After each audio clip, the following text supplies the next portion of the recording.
मित्रों नमस्कार। मैं ना सोनांचली कथा कहानी और उपन्यास के संग के साथ पुनः उपस्थित हूँ।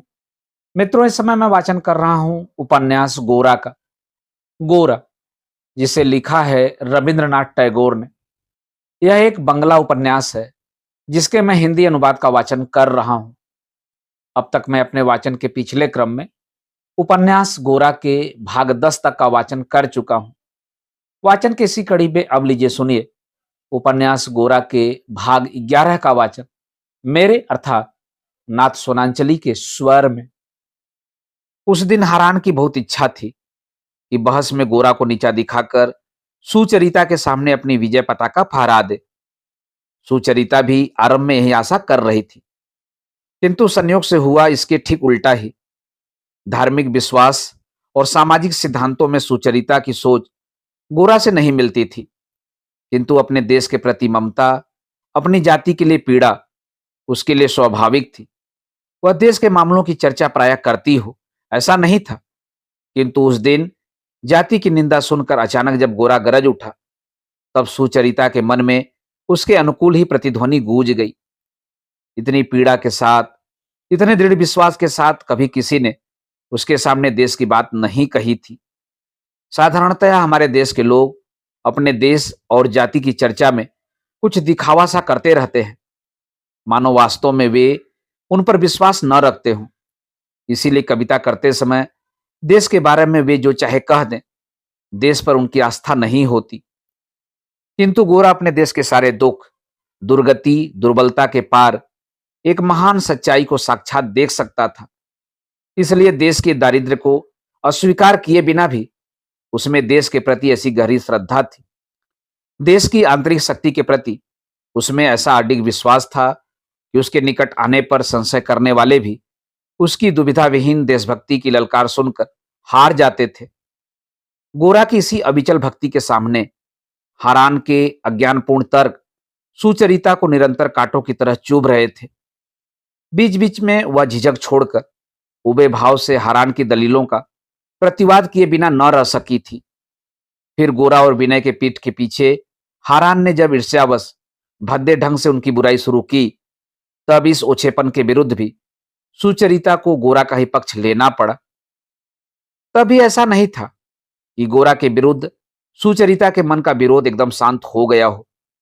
गोरा का सिर पर चढ़ने वाला उद्धत हिंदूपन अभी उसके मन पर आघात कर रहा था। वह ऐसा समझ रही थी कि इस हिंदूपन के भीतर कहीं प्रतिकूलता का भाव जरूर है। वह सहज शांत भाव नहीं है, अपनी आस्था में परिपूर्ण नहीं है, बल्कि सर्वदा दूसरे को चोट पहुंचाने के लिए कमर कसे हुए है। उस दिन शाम को हर बात में, हर काम में, यहां तक कि भोजन करते समय और लीला को कहानियां सुनाते समय भी सुचरिता के मन में कहीं गहरे में एक पीड़ा कसकती रही, जिसे वह किसी तरह भी दूर न कर सकी। कांटा कहाँ चुभा है, यह ठीक ठीक जानकर ही उसे निकाला जा सकता है। मन के कांटे को ढूंढ निकालने के लिए ही उस रात सुचरिता देर तक छत के बरामदे में अकेली बैठी रही। रात के अंधकार में उसने अपने मन की अकारण जलन को जैसे पूछकर दूर कर देने की कोशिश की, किंतु कोई लाभ न हुआ। हृदय का बोझ हल्का करने के लिए उसने रोना चाहा, पर रो भी न सकी। एक अजनबी युवक माथे पर तिलक लगाकर चला आया, या फिर उसे बहस में हराकर उसका अहंकार नहीं तोड़ा जा सका। इस बात को लेकर सुचरिता इतनी देर से पीड़ा पा रही है, इससे अधिक बेतुकी और हंसी उपजाने वाली बात और क्या हो सकती है। इन कारणों को बिल्कुल असंभव मानकर उसने मन से निकाल दिया। तब असल तथ्य उसके सामने आया और उसका स्मरण आते ही सुचरिता को बड़ी लज्जा का बोध हुआ। आज 3-4 घंटे तक सुचरिता उस युवक के सामने बैठी रही थी और बीच बीच में उसका पक्ष लेकर बहस में योग देती रही थी। फिर भी मानो उसने उसे बिल्कुल लक्ष्य ही नहीं किया। जाते समय भी जैसे उसकी आंखों ने सुचरिता को देखा ही न हो। यह संपूर्ण उपेक्षा ही सुचरिता को बहुत गहरे में चुभ गई है, इसमें कोई संदेह न रहा। दूसरे घर की लड़कियों से मेलजोल का अभ्यास न होने से जो एक संकोच होता है, विनय के व्यवहार में जैसे संकोच का वह परिचय मिलता है, उस संकोच में भी एक शर्मीली नम्रता होती है। गोरा के व्यवहार में उसका लेस भी नहीं था। उसकी इस कठोर और प्रबल उदासीनता को सह लेना या अवज्ञा करके उड़ा देना सुचरिता के लिए आज क्यों असंभव हो उठा है। इतना भारी उपेक्षा के बावजूद उसने मन पर अंकुश न रखकर बहस में भाग लिया। इसी बातूनीपन पर खींचकर वह मानो मरी जा रही थी।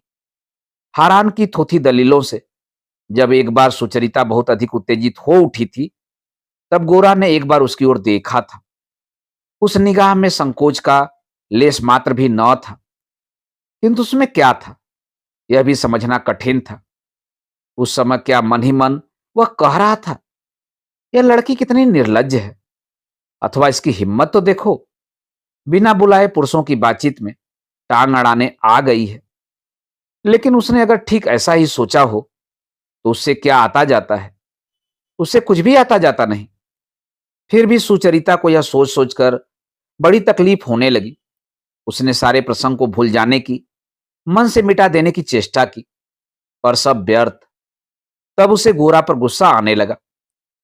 मन के पूरे बल से उसने चाहा कि गोरा को एक बदतमीज और उद्धत युवक कहकर उसकी अवज्ञा कर दे, किंतु उस विशाल शरीर, वज्र स्वर पुरुष की उस निसंकोच चितवन की स्मृति के सामने सुचरिता मानो अपने को बहुत तुच्छ अनुभव करने लगी। किसी तरह भी वो अपने गौरव को अपने सम्मुख स्थापित न कर सकी। सुचरिता को विशेष कारणों से सबकी आंखों में रहने का, दुलार पाने का अभ्यास हो गया था। मन ही मन वह सब चाहती रही हो ऐसा नहीं था। फिर आज गोरा की उपेक्षा क्यों उसे इतनी असह जान पड़ी। बहुत सोचकर सुचरिता अंततः इस परिणाम पर पहुंची कि उसने गोरा को खास तौर से नीचा दिखाने की इच्छा की थी। इसीलिए गोरा की अविचल लापरवाही से उसे इतनी चोट पहुंची। इस तरह उधेड़बुन करते करते रात काफी बीत गई। बत्ती बुझाकर सब लोग सोने चले गए। ड्योढ़ी का दरवाजा बंद होने का शब्द यह सूचना दे गया कि नौकर भी चौका बासन समाप्त करके सोने जाने की तैयारी कर रहा है।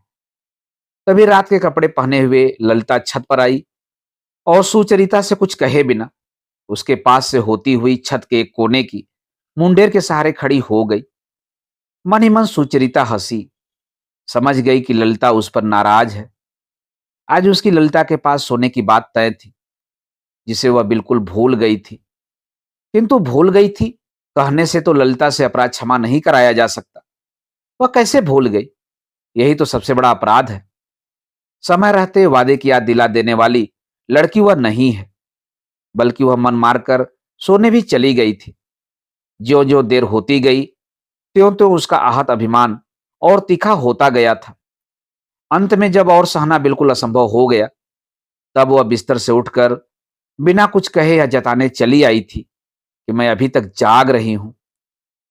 कुर्सी छोड़कर सुचरिता ने धीरे धीरे ललिता के पास आकर उसे गले लगाया और कहा, ललिता मेरी अच्छी बहन, नाराज मत हो।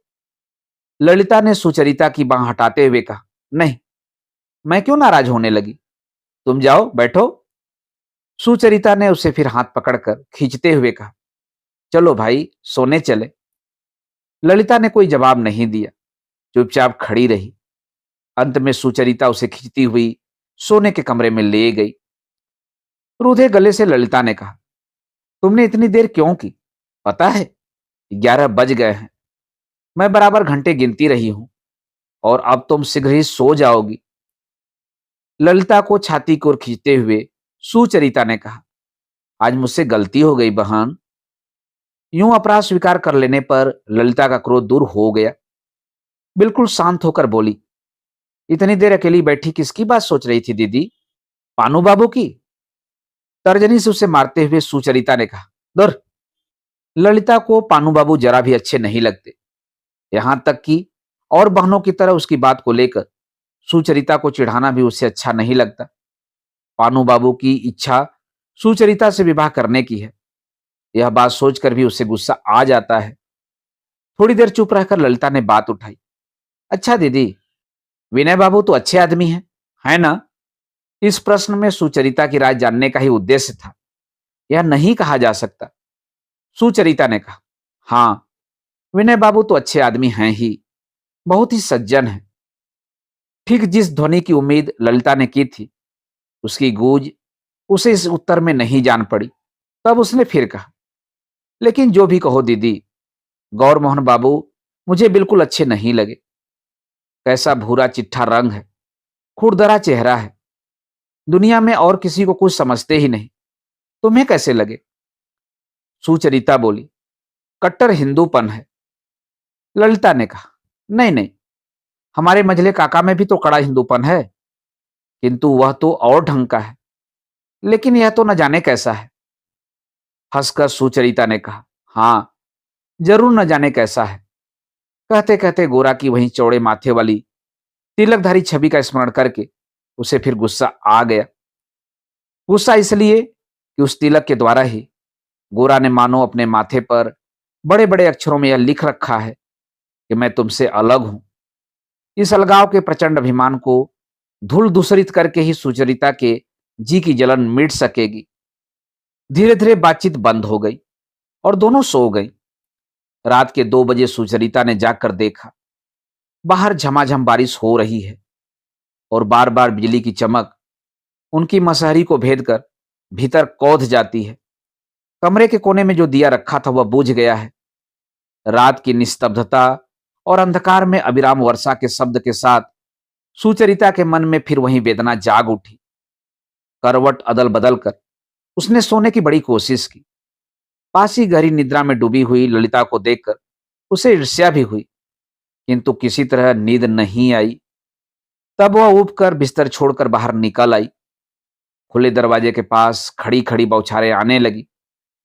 आप जिन्हें अशिक्षित कहते हैं, मैं उन्हीं के गुट का हूं। आप जिसे कुसंस्कार कहते हैं, वही मेरा संस्कार है। आप जब तक देश को प्रेम नहीं करते और देश के लोगों के साथ मिलकर खड़े नहीं होते, तब तक आपके मुंह से देश की बुराई का एक शब्द भी सुनने को तैयार नहीं हूं। इस बात के जवाब में पानू ने कहा था, ऐसा करने से देश का सुधार कैसे होगा? गरज कर गोरा ने कहा था, सुधार? सुधार तो बहुत बात की बात है। सुधार से कहीं बड़ी बात है प्रेम की, श्रद्धा की। पहले हम एक हों, फिर सुधार भीतर से ही अपने आप हो जाएगा। अलग होकर आप लोग देश के टुकड़े टुकड़े करना चाहते हैं। आप लोग जो कहते हैं कि देश में कुसंस्कार है, इसलिए आप सुसंस्कारी लोग उससे अलग रहेंगे। किंतु मैं कहता हूं कि किसी से श्रेष्ठ होकर किसी से अलग नहीं होऊंगा। यही मेरी बड़ी आकांक्षा है। फिर एक हो जाने पर कौन सा संस्कार रहेगा, कौन सा नहीं रहेगा, यह हमारा देश जाने या जो देश के विधाता हैं वे जाने। पानू बाबू ने कहा था, ऐसे अनेक रीति रिवाज और संस्कार हैं जो देश को एक नहीं होने देते। तब गोरा ने कहा था, अगर आप यही समझते हैं कि पहले उन सब रीति रिवाजों और संस्कारों को उखाड़ फेंकें और उसके बाद देश एक होगा, यह तो समुद्र पार करने की चेष्टा करने से पहले समुद्र को सुखा देने जैसा होगा। अहंकार और अवज्ञा छोड़कर नम्र होकर प्रेम से पहले स्वयं को सच्चे दिल से सबके साथ मिलाइए। उस प्रेम के आगे हजारों त्रुटियां और कमजोरियां सहज ही नष्ट हो जाएंगी। सभी देशों के अपने अपने समाज में दोष और अपूर्णताएं हैं, किंतु देश के लोग जब तक जाति प्रेम के बंधन में एकता में बंधे रहते हैं, तभी तक उसका विष खत्म करके आगे बढ़ सकते हैं। सड़ान का कारण हवा में ही होता है, किंतु जीते रहो तो उससे बचे रहते हैं, मर जाएं तो सड़ने लगते हैं। मैं आपसे कहता हूं, ऐसा सुधार करने आएंगे तो हम न सह सकेंगे, फिर चाहे आप लोग हों चाहे मिशनरी हो। पानू बाबू बोले, क्यों नहीं सह सकेंगे? गोरा ने कहा था, नहीं सह सकेंगे। उसका कारण है, माँ बाप की ओर से सुधार सहा जाता है, लेकिन पहरेदार की ओर से सुधार में सुधार से कहीं अधिक अपमान होता है। इसलिए वैसा सुधार मानने में मनुष्यत्व खत्म होता है। पहले अपने बनिए, फिर सुधारक बनिएगा, नहीं तो आपकी शुभ बातों से भी हमारा अनिष्ट ही होगा। यूं एक एक करके सारी बातचीत सुचरिता के मन में तैर गई और एक अनजानी व्यथा की कसक उसे टीस गई। थक कर सुचरिता फिर बिस्तर पर आ लेटी और हथेली से आंखें ढककर सोचना बंद करके सोने की कोशिश करने लगी, किंतु उसके शरीर और कानों में एक झंझनाहट हो रही थी और इसी बातचीत के टुकड़े बार बार उसके मन में गूंज उठते थे। मित्रों, अभी आप सुन रहे थे उपन्यास गोरा के भाग 11 का वाचन। वाचन के इसी क्रम में अब लीजिए सुनिए उपन्यास गोरा के भाग 12 का वाचन। परेश बाबू के घर से निकलकर विनय और गोरा सड़क पर आ गए तो विनय ने कहा, गोरा, जरा धीरे धीरे चलो भाई, तुम्हारी टांगें बहुत लंबी हैं, इन पर अंकुश नहीं रखोगे तो तुम्हारे साथ चलने में मेरा दम फूल जाएगा। गोरा ने कहा, मैं अकेला ही चलना चाहता हूं, मुझे आज बहुत कुछ सोचना है। यह कहता हुआ वह अपनी स्वाभाविक तेज चाल से आगे बढ़ गया। विनय के मन को चोट लगी। उसने आज गोरा के विरुद्ध विद्रोह करके उसका आदेश भंग किया है। इसे लेकर अगर गोरा डांट देता तो उसे खुशी ही होती। उनकी पुरानी दोस्ती के आकाश पर जो एक घटा घिर आई है, एक बौछार हो जाने से उसकी उमस मिट जाती और वह फिर चैन की सांस ले सकता। इसके सिवा एक और बात से भी उसे तकलीफ हो रही थी। गोरा ने परेश बाबू के घर सहसा आज पहले पहल आकर विनय को वहां पुराने परिचित की तरह बैठा देखकर जरूर यह समझा होगा कि विनय यहां बराबर आता जाता रहता है। यह बात नहीं है कि आने जाने में कोई बुराई है। गोरा चाहे जो कहे, परेश बाबू के सुशिक्षित परिवार के साथ अतरंग परिचय होने के सुयोग को विनय एक विशेष लाभ ही समझता है। इनसे मिलने जुलने में गोरा को कोई बुराई दिखे तो वह उसकी निरी पोगापंथी है। लेकिन पहले की बातचीत से तो गोरा यही समझता रहा होगा कि परेश बाबू के घर विनय आता जाता नहीं है। हो सकता है कि आज अचानक उसके मन में यह बात आई हो कि वह जो समझा था झूठ था। वरदा सुंदरी उसे खास तौर से कमरे में बुला ले गईं और उनकी लड़कियों से वहां उसकी बातचीत होती रही। गोरा की तीखी दृष्टि से यह बात ओझल न रही होगी। लड़कियों से ऐसे मिल बैठकर और वरदा सुंदरी की आत्मीयता से विनय ने मन ही मन एक गौरव और आनंद का अनुभव किया था।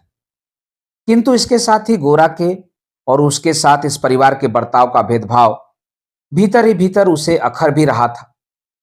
आज तक इन दोनों सहपाठियों के बंधुत्व में कोई बात अड़चन बनकर नहीं आई थी।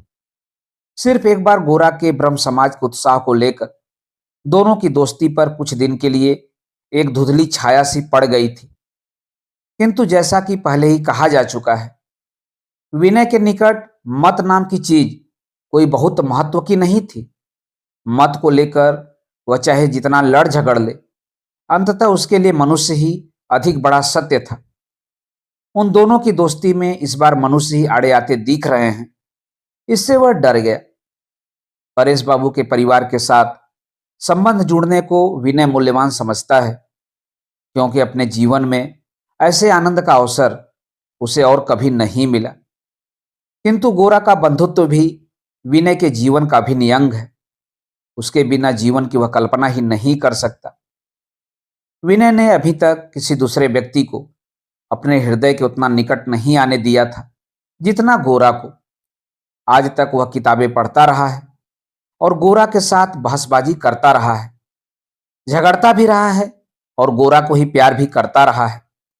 दुनिया में और किसी चीज की तरफ ध्यान देने का उसे अवकाश ही नहीं मिला।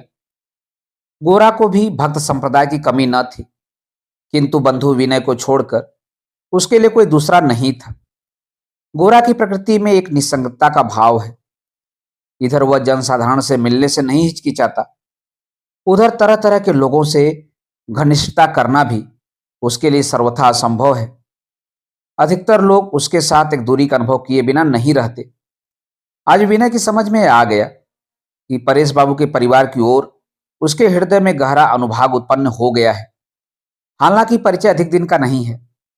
इससे गोरा के प्रति मानो कोई अपराध हो गया है, यह सोचकर वह लज्जित होने लगा। आज वरदा सुंदरी ने विनय को अपनी लड़कियों की अंग्रेजी कविता और शिल्प का काम दिखाकर और कविता सुनवाकर मातृत्व का जो प्रदर्शन किया है, वह गोरा के निकट कितना अवहेलना योग्य है, इसकी मन ही मन विनय स्पष्ट कल्पना कर सकता था। इसमें सचमुच हंसी की बात भी कम नहीं थी। और जो थोड़ी बहुत अंग्रेजी वरदा सुंदरी की लड़कियों ने सीख ली है, अंग्रेज मेमों से प्रशंसा पाई है, और लेफ्टिनेंट गवर्नर की पत्नी का क्षणिक साथ पाया है। इस सबके गरूर की ओट में एक तरह की दीनता भी छिपी थी, किंतु यह सब समझबूझकर भी विनय गोरा के आदर्श के अनुसार इन बातों से घृणा नहीं कर सका। यह सब उसे अच्छा ही लगा था। लावण्य जैसी लड़की देखने में बड़ी सुंदर है, इसमें कोई संदेह नहीं। अपने हाथ की लिखी मोर की कविता विनय को दिखाकर बड़ा अभिमान कर रही थी। इससे विनय के अहंकार की भी तृप्ति हुई थी। स्वयं वरदा सुंदरी आधुनिकता के रंग में पूरी तरह रंग नहीं गई हैं, फिर भी अतिरिक्त उत्साह से आधुनिकता दिखाने में व्यस्त हैं। इस असंगति की ओर विनय का ध्यान न गया हो सो बात नहीं थी। फिर भी वरदा सुंदरी उसे बहुत अच्छी लगी थी। उनके अहंकार और असहिष्णुता का भोलापन ही विनय को प्रीतिकर जान पड़ा। लड़कियां अपनी हंसी से कमरे का वातावरण मधुर किए रहती हैं, चाय बनाकर स्वागत करती हैं, अपने हाथ की कारीगरी से कमरे की ओर दीवारें सजाती हैं और इसके साथ ही अंग्रेजी कविता पढ़कर उसमें रस लेती हैं। यह कितनी भी साधारण बात क्यों न हो, विनय इसी पर मुग्ध है। अपने बहुत कम लोगों से मिलने जुलने वाले जीवन में ऐसा रस पहले कभी उसे मिला था। इन लड़कियों की हंसी मजाक, वेशभूषा, कामकाज के कितने मधुर चित्र मन ही मन वह आंकने लगा। इसकी सीमा नहीं थी। केवल किताबें पढ़ने और सिद्धांतों को लेकर बहस करने के अलावा जिसने यह भी नहीं जाना कि उसने कब यौवन में पदार्पण किया, उसके लिए परेश बाबू के इस साधारण परिवार के भीतर भी मानो एक नया और अचरज भरा जगत प्रकाशित हो उठा। गोरा जो विनय का साथ छोड़कर नाराज होकर आगे चला गया, उस नाराजगी को विनय अन्याय नहीं मान सका। दोनों दोस्तों की बहुत दिन पुरानी दोस्ती में इतने अरसे बाद आज सचमुच यह व्याघात उपस्थित हुआ है।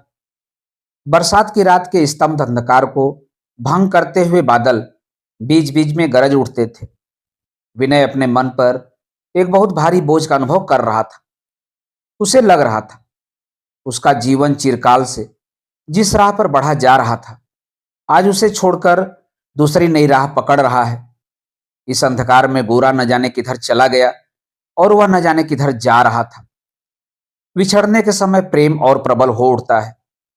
गोरा के प्रति विनय का प्रेम कितना बड़ा और प्रबल है, आज उस प्रेम पर आघात लगने से ही विनय इसका अनुभव कर सका।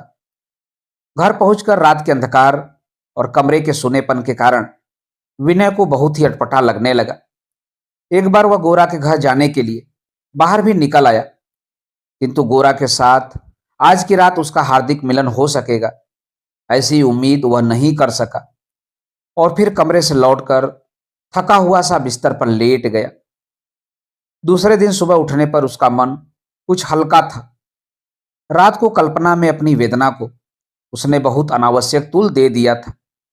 अब उसे ऐसा नहीं जान पड़ा कि गोरा से दोस्ती और परेश बाबू के परिवार में मेलजोल में कहीं कोई एकांत विरोध है।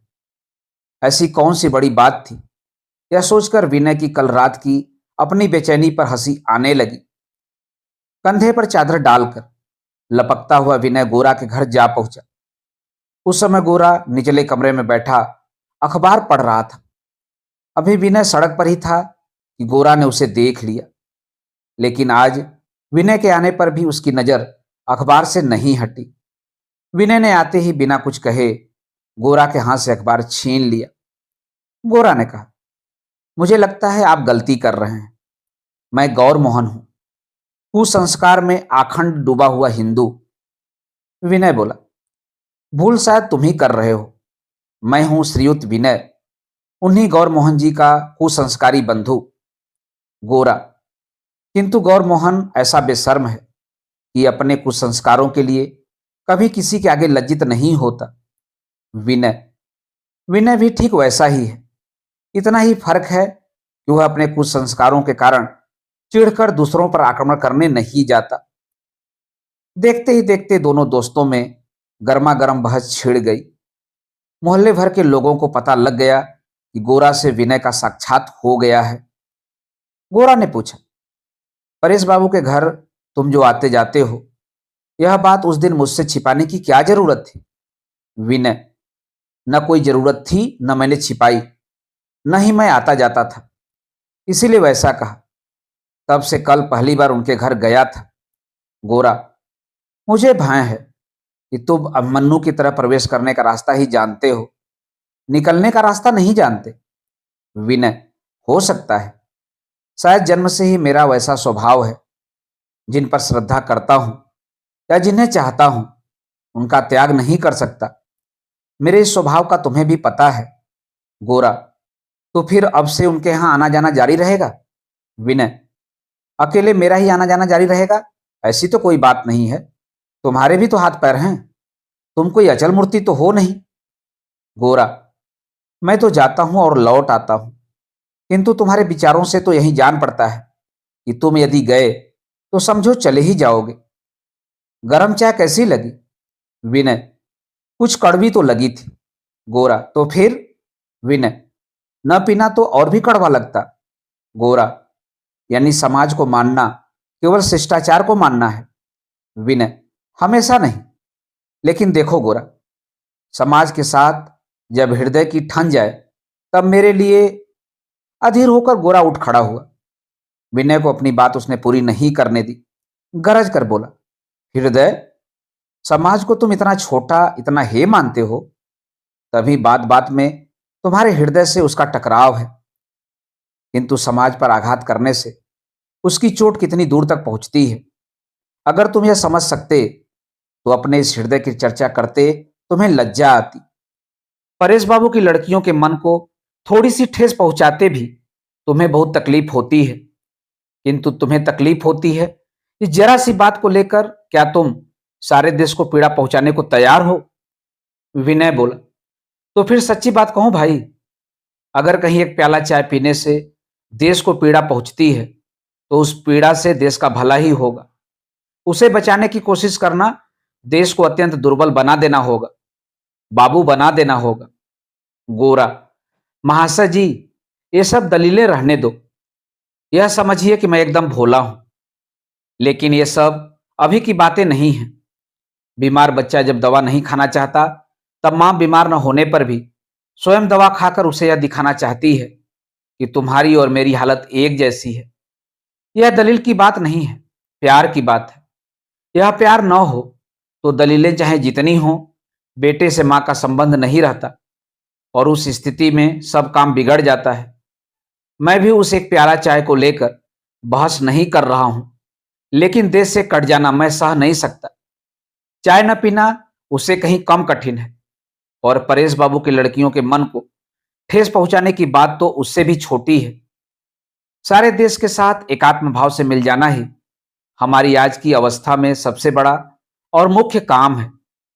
जब वह मिलन हो जाएगा, तब चाय पीने या न पीने की दलीलों का निवारण भी बात की बात में हो जाएगा। विनय, तब तो मालूम पड़ता है मुझे चाय का दूसरा प्याला मिलने में अभी बहुत देर है। गोरा, नहीं, अधिक देर करने की जरूरत नहीं है। लेकिन विनय, मेरे ही साथ क्यों, हिंदू समाज की और बहुत सी चीजों के साथ साथ मुझे भी छोड़ देने का समय आ गया है, नहीं तो परेश बाबू की लड़कियों के मन को ठेस लगेगी। इसी समय अविनाश आ पहुंचा। अविनाश गोरा का शिष्य है। गोरा के मुंह से वह जो कुछ सुनता है उसे अपनी बुद्धि के कारण छोटा और अपनी भाषा के द्वारा विकृत करके चारों ओर दोहराता फिरता है। गोरा की बात जिन लोगों को समझ में नहीं आती, अविनाश की बात वे बड़ी आसानी से समझ लेते हैं और उसकी तारीफ भी करते हैं। अविनाश को विनय के प्रति बड़ी ईर्ष्या है, इसलिए मौका मिलते ही वह विनय के साथ बच्चों की तरह बहस करने लग जाता है। विनय उसकी मूर्खता पर बहुत अधीर हो उठता है। तब गोरा अविनाश का पक्ष लेकर स्वयं विनय से उलझ पड़ता है। अविनाश समझता है कि उसकी ही दलीलें गोरा के मुंह से निकल रही हैं। अविनाश के आ जाने से गोरा से मेल करने की विनय की कोशिश में रुकावट पड़ गई। वह उठकर ऊपर चला गया। आनंदमयी भंडारे के सामने बरामदे में बैठी तरकारी काट रही थी। आनंदमयी ने कहा, बड़ी देर से तुम लोगों की आवाजें सुन रही थी, बड़े सवेरे निकल पड़े, नाश्ता तो कर लिया था? और कोई दिन होता तो विनय कह देता, नहीं अभी नहीं किया, और आनंदमयी के सामने जा बैठने से उसके नाश्ते की व्यवस्था हो जाती। किंतु आज उसने कहा, नहीं मां, कुछ खाऊंगा नहीं, खाकर ही निकला था। गोरा के सामने अपना अपराध बढ़ाने का उसका मन नहीं था। परेश बाबू के साथ उसके मेलजोल के लिए भी अभी तक गोरा ने उसे क्षमा नहीं किया और उसे मानो कुछ दूर करके रखा है। यह अनुभव करके मन ही मन उसे दुख हो रहा था। जेब से चाकू निकालकर वह भी आलू छिलने लग गया। 15 मिनट बाद नीचे जाकर देखा, गोरा अविनाश को साथ लेकर कहीं चला गया है। बहुत देर तक विनय चुपचाप गोरा के कमरे में बैठा रहा। फिर अखबार लेकर अनमना सा विज्ञापन देखता रहा। फिर एक लंबी सांस लेकर वह भी बाहर निकल गया। मित्रों, अभी आप सुन रहे थे उपन्यास गोरा के भाग 12 का वाचन। उपन्यास गोरा के आगे के भागों का वाचन अब मेरे वाचन के अगले क्रम में सुन सकते हैं। तो जुड़े रहिए कथा कहानी और उपन्यास के साथ। धन्यवाद। नमस्कार।